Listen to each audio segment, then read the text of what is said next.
Hello everyone, how are you all. Welcome to my YouTube channel. हमने last video में इस paper के 3 question का सॉल्यूशन किया था। आज हम 4th क्वेश्चन का सॉल्यूशन करेंगे। यहाँ पर 4th क्वेश्चन है, सिद्ध कीजिए कि 3√2 एक अपरिमेय संख्या है। इसमें पहला क्वेश्चन है,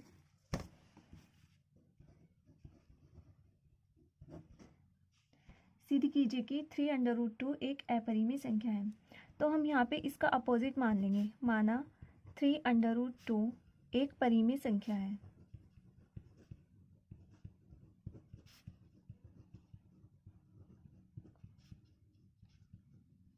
परिमेय संख्या है तब 3√2 परिमेय संख्या क्या होती है? P/Q की फॉर्म में होती है। जो 3√2 किसके बराबर होगी? P/Q के, जहाँ Q does not equal 0, Q 0 नहीं होना चाहिए और P और Q का HCF 1 होना चाहिए। ठीक है, तब यहाँ पे इधर हम रूट वाली वैल्यू रखते हैं। यहाँ पर रूट हो गया ये 3 इधर डिवाइड में चला जाएगा, P/3Q, जबकि P/3Q एक परिमेय संख्या है।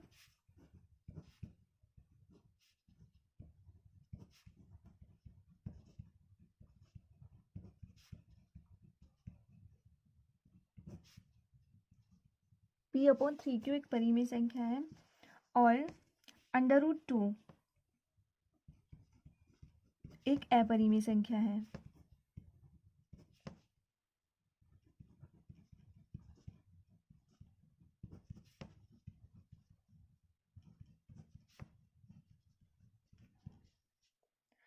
तो एक परिमेय संख्या और एक अपरिमेय संख्या दोनों कभी भी इक्वल नहीं हो सकती। अतः √2 डज नॉट इक्वल P/3Q। तब यहाँ पे हम स्टेटमेंट लिखते हैं, हमारी अवधारणा विरोधाभास प्रकट होती है।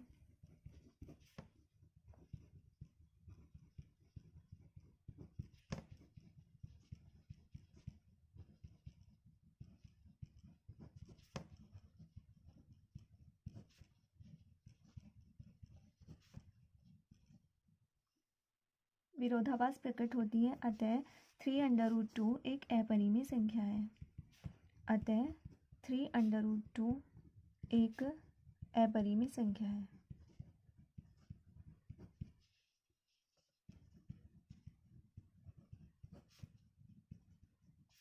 ये प्रूफ हो गया।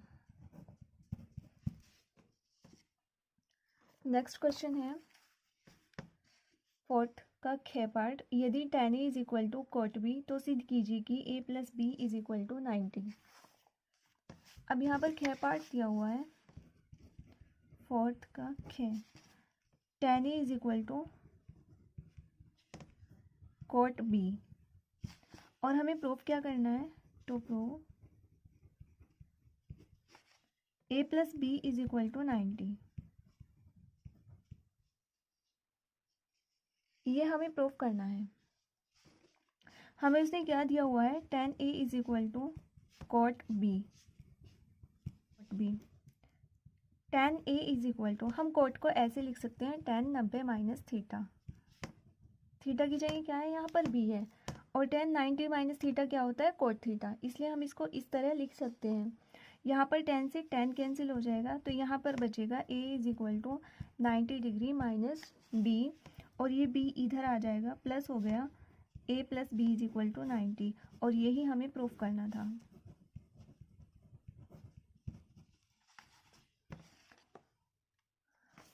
अब ख पार्ट है 6 मीटर लंबाई वाले एक ऊर्ध्वाधर स्तंभ की भूमि पर छाया की लंबाई 4 मीटर है, जबकि उसी समय एक मीनार की छाया की लंबाई 28 मीटर है। मीनार की ऊंचाई ज्ञात कीजिए। देखो, उसने बोला है 6 मीटर लंबाई वाले एक ऊर्ध्वाधर स्तंभ की 4th का ग पार्ट, एक ऊर्ध्वाधर स्तंभ है, उसकी लंबाई कितनी है? 6 metre.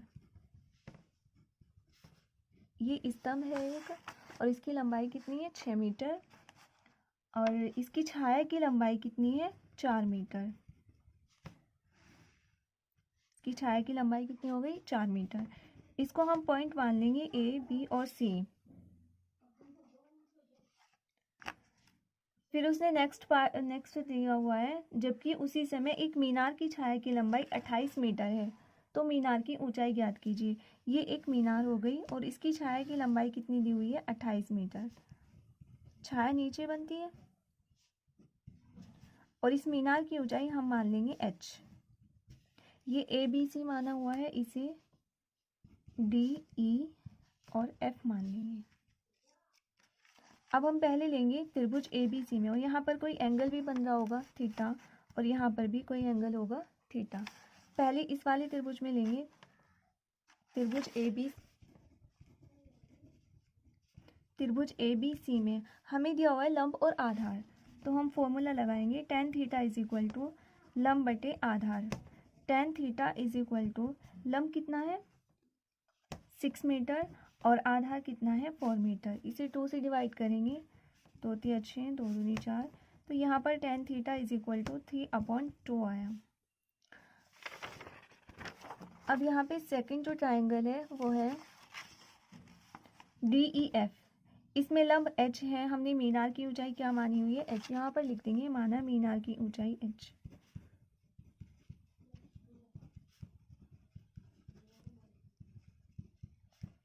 Is equal to h metre. यहाँ पर लंब है h और आधार है 28 मीटर, एंगल तो थीटा ही है। त्रिभुज DEF में tan theta is equal to लंब बटे आधार। tan थीटा की वैल्यू यहाँ से आई है 3/2, यहाँ पर रख देंगे 3/2, और लंब है मीनार की ऊंचाई h और आधार कितना है 28। 2 से डिवाइड होगा 14 बार, 14 की इधर मल्टीप्लाई हो जाएगी 3 में, 14 3 42, तो मीनार की ऊंचाई कितनी आई 42 मीटर।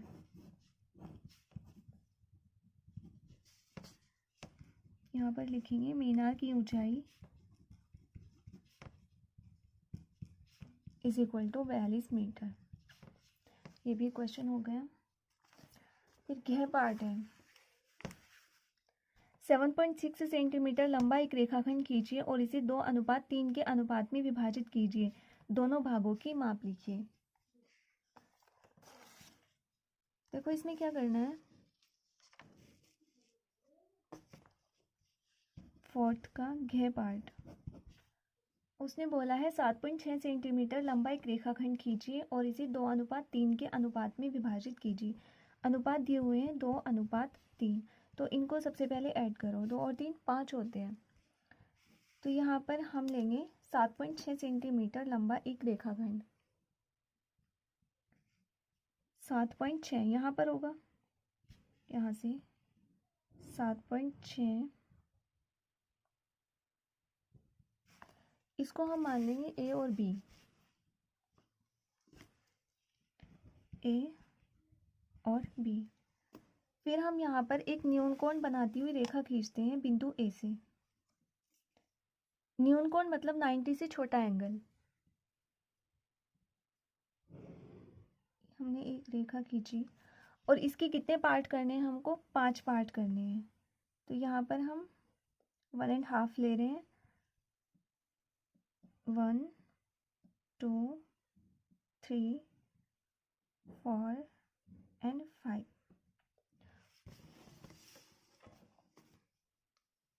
5 पार्ट हो गए। यहाँ पर हम इसको नाम देंगे A1 A2 A3 A4 और A5। अब उसने बोला है 2:3, 2:3, तो हमें यहाँ पर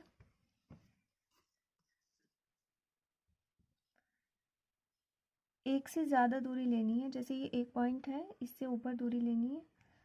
सबसे पहले हम इसको अंतिम बिंदु से मिलाएंगे, जो अंतिम पार्ट है ना इसका A5, इसको हम अंतिम बिंदु से मिलाएंगे। अंतिम बिंदु है हमारा B। अब यहाँ से एक से ज़्यादा दूरी लेंगे, यहाँ पर एक चाप लगाएंगे। आपको पेंसिल से बनाना है, मैं पेन से बना रही हूँ। फिर हमें 2:3 में डिवाइड करना है, तो यहाँ पे हम 2 पर रख के चाप लगाएंगे, उसी दूरी से, सेम दूरी से।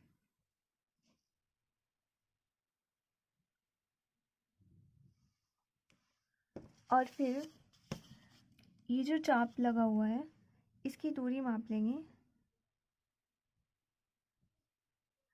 इतनी, और यहाँ पर रख के इस चाप पर एक चाप और लगाएंगे।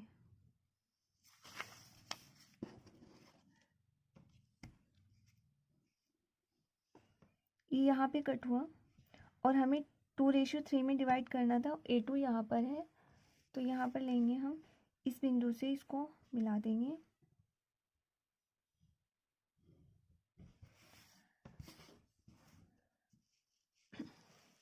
देखो अगर ये वाली लाइन और ये वाली लाइन दोनों समांतर है तो हमारी जो फिगर बनी हुई है वो सही है। और यहाँ पर हम इसको पॉइंट मान लेंगे C। ये 2:3 में डिवाइड हो गया और उसने बोला था दोनों भागों की माप लिखिए। इट मीन्स जो हमारे ये जो पार्ट आए हैं दोनों AC और CB, इनकी माप भी हमें लिखनी है। AC कितना है 3, AC is equal to 3 centimetre, और BC देख लो कितना है, और BC है हमारा 4.6 सेंटीमीटर। अब देखो इन दोनों को ऐड करके देख लो, ये 7, ये हमने कितनी लाइन खींची थी, 7.6 सेंटीमीटर की लाइन खींची थी। अगर ये दोनों ऐड करके 7.6 आ रहे हैं तो हमारी फिगर सही है। 4.6 + 3 इज इक्वल टू 7.6 सेंटीमीटर। अब यहाँ पर हमें रचना विधि भी लिखनी है। जो जो हमने किया है रचना में हम वो लिखते हैं। रचना, सबसे पहले हमने क्या किया था,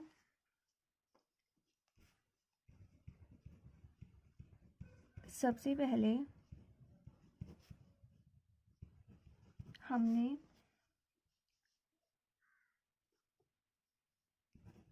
AB is equal to 7.6 centimetre रेखा खींची।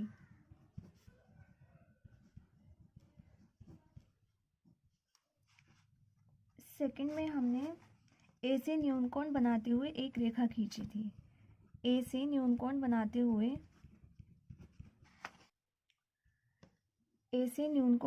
हुए एक रेखा खींची।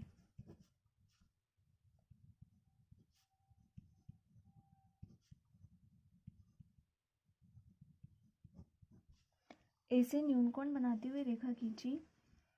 A5 को 5 समान खंडों में विभाजित किया। देखो A5 है ना, A से A5 तक ये 5 समान भागों में विभाजित किया था हमने इसको। थर्ड पॉइंट हमने क्या किया था, A5 को 5 समान खंडों में विभाजित किया।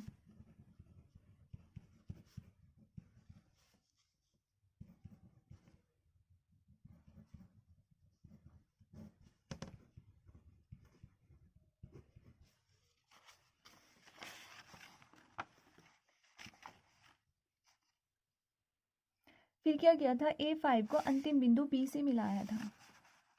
A5 को बिंदु B से मिलाया।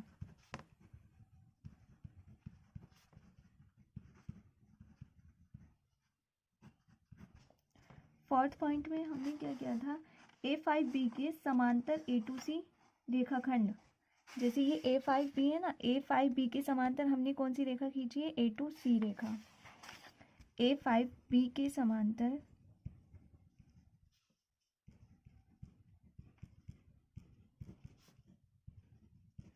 एक रेखा A2C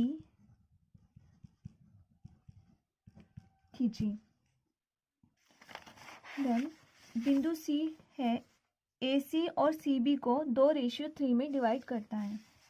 बिंदु C यहाँ पर लिख देंगे, बिंदु C AC और CB को 2:3 में विभाजित करेगी।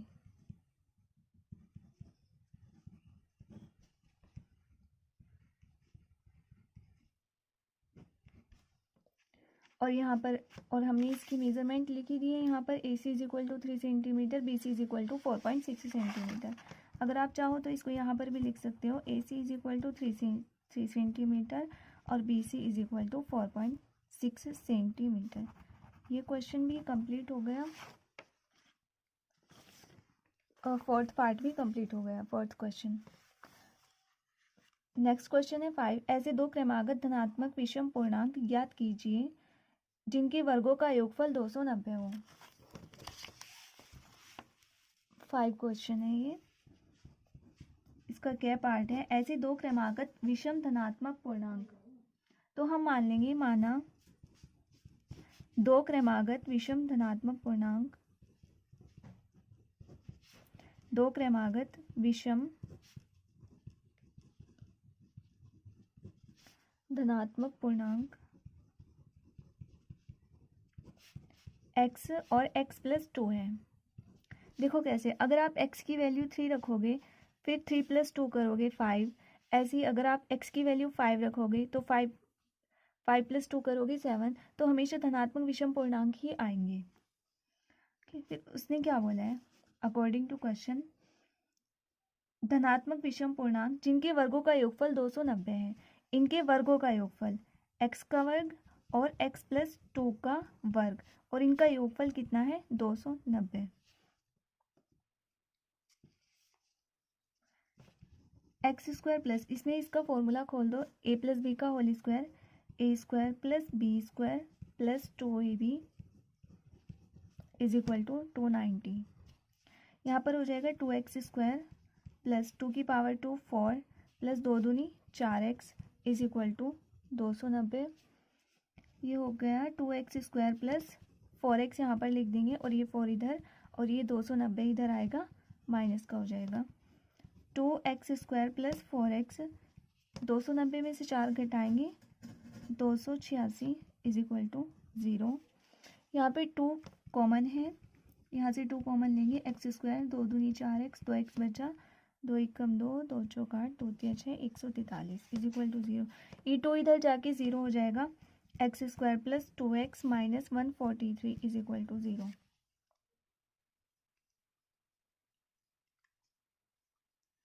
अब इसके हमें फैक्टर करने हैं, गुना करें तो 143 और घटाए तो 2, गुना करें तो 143 और घटाने पर जो आना चाहिए वो 2।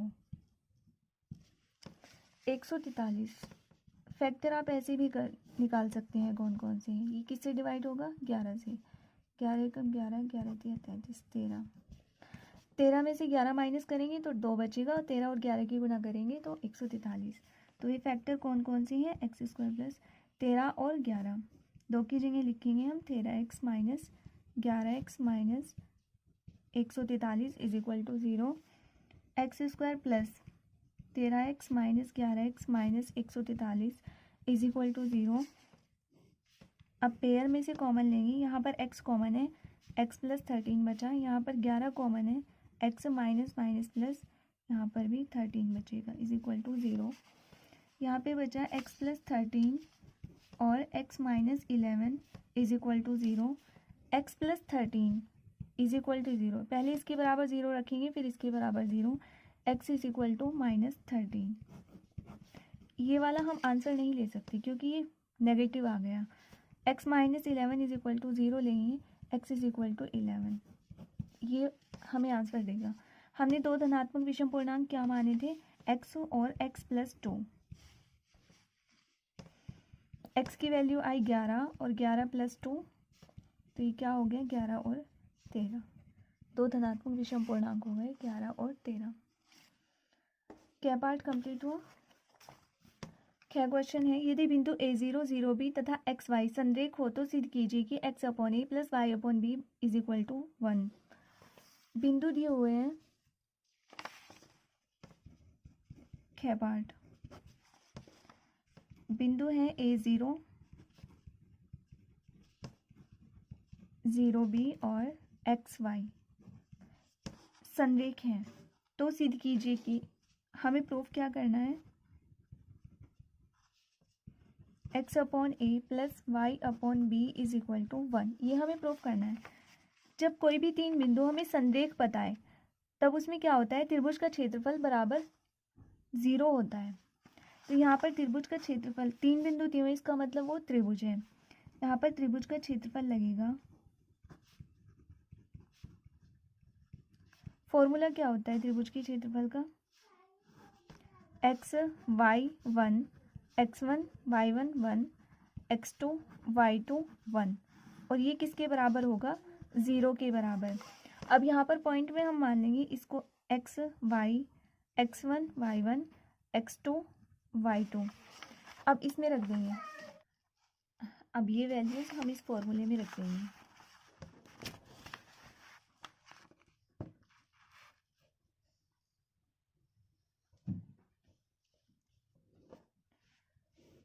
x की वैल्यू है a, y की 0 और 1, 0 b 1 और x y 1 is equal to 0।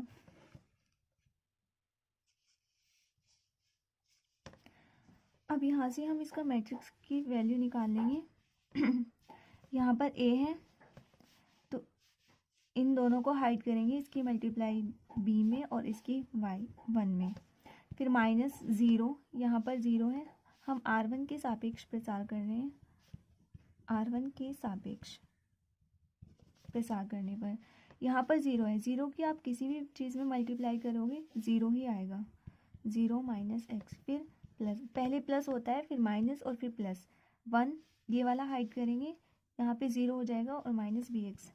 0 minus b x is equal to 0। यहाँ पे होगा इसकी a की मल्टीप्लाई अंदर कर दो, a b minus a y, ये पूरा 0 हो गया और यहाँ पे बचेगा 1 की मल्टीप्लाई माइनस बी एक्स में होगी तो minus b x is equal to 0।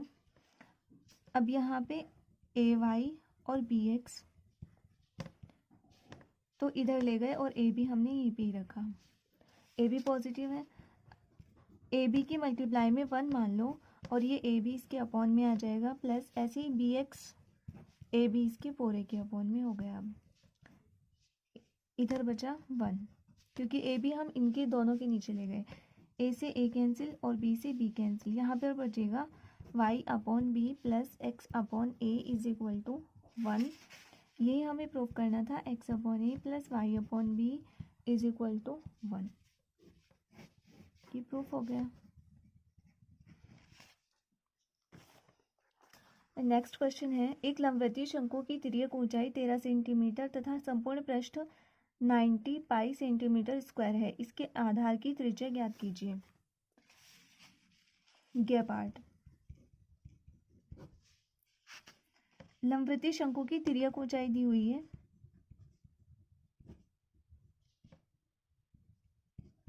तिर्यक ऊंचाई L होती है 13 सेंटीमीटर और संपूर्ण पृष्ठ दिया हुआ है 90 पाई सेंटीमीटर स्क्वायर। संपूर्ण पृष्ठ है 90 पाई सेंटीमीटर स्क्वायर। शंकु के संपूर्ण पृष्ठ का फॉर्मूला होता है pi R L plus are is equal to, वो कितना दिया हुआ है 90 पाई, पाई से पाई कैंसिल और हमें यहाँ पे आर निकालनी है, आर फाइंड आउट करनी है।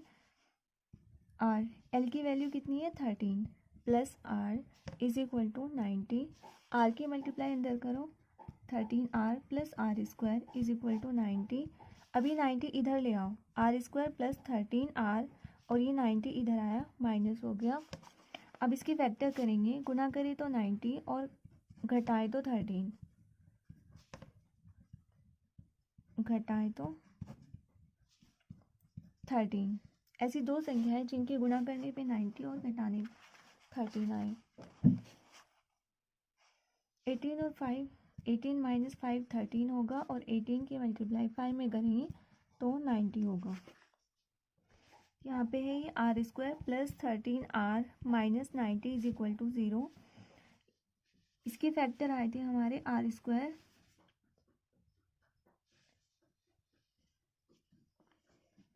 प्लस 13 आर की जगह हम लिखेंगे 18 आर माइनस 5 आर और minus 90 is equal to 0।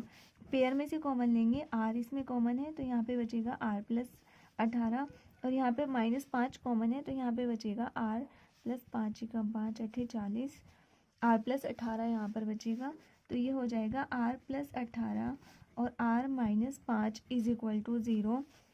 R plus 18 is equal to 0, r is equal to minus 18 और इसी तरह r minus 5 is equal to 0 लेंगे तो r की वैल्यू आ जाएगी 5।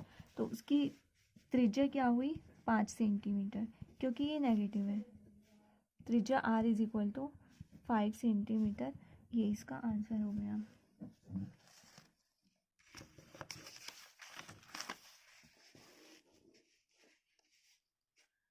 नेक्स्ट क्वेश्चन है, निम्नलिखित सारणी किसी मोहल्ले के 25 परिवारों में भोजन पर हुए दैनिक व्यय को दर्शाती है। उपयुक्त विधि द्वारा भोजन पर हुआ दैनिक माध्य व्यय ज्ञात कीजिए। इसमें सारणी दी हुई है, दैनिक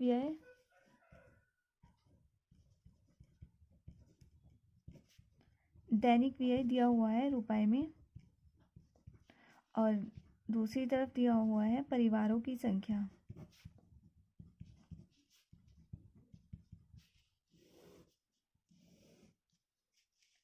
दैनिक व्यय है 100 से 150, 150 से 200 और 200 से 250 और 250 से 300 और 300 से 350। और यहाँ पर परिवारों की संख्या दी हुई से हम FI लिख लेते हैं। FI यहाँ पर दी हुई है 4, 5, 12, 2 और 2। हमें यहाँ पे XI निकालना होता है। XI कैसे निकालते हैं, इन दोनों को ऐड करके और उसका आधा कर दो। 100 और 150 कितना हुआ 250, और 250 का आधा 125। ऐसे ही 200 और 150 350, 350 का आधा होगा 175। ऐसे ही 450 का आधा 225। ऐसे ये होगा 550 का आधा 275 और 650 का आधा 325। अब यहाँ पर इसे हम प्रत्यक्ष विधि से करेंगे। प्रत्यक्ष विधि का फॉर्मूला होता है sigma FI XI upon sigma F। तो यहाँ पर हमें FI इंटू XI निकालना होगा। FI ये है और XI ये है। 4 की मल्टीप्लाई 125 में करेंगे कितना होगा 500।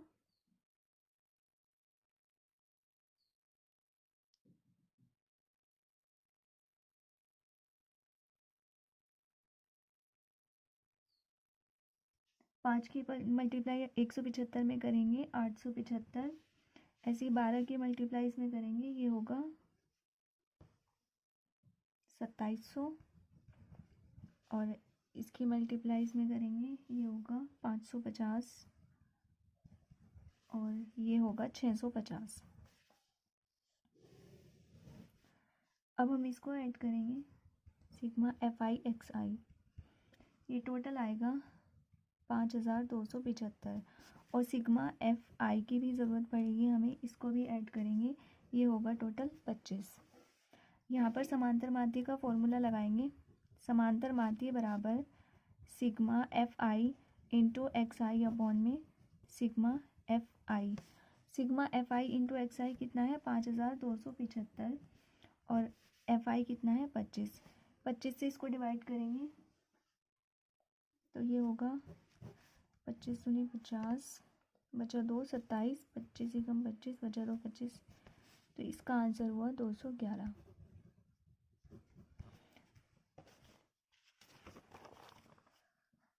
पांचवा क्वेश्चन कंप्लीट हुआ, बाकी 6 और 7 हम नेक्स्ट वीडियो में करेंगे। तब तक के लिए बाय।